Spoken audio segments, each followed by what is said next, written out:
আজকে তোমাদের সাথে একটা খুব হেলদি আর টেস্টি মিক্সড ভেজের রেসিপি শেয়ার করব।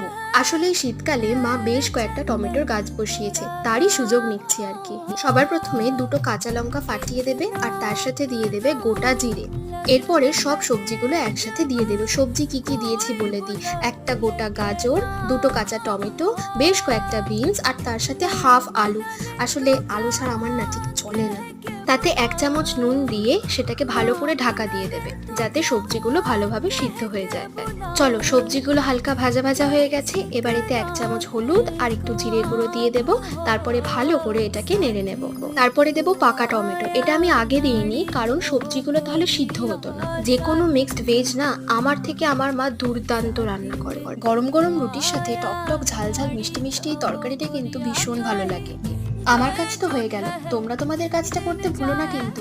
একটা সাবস্ক্রাইব করে দিও প্লিজ।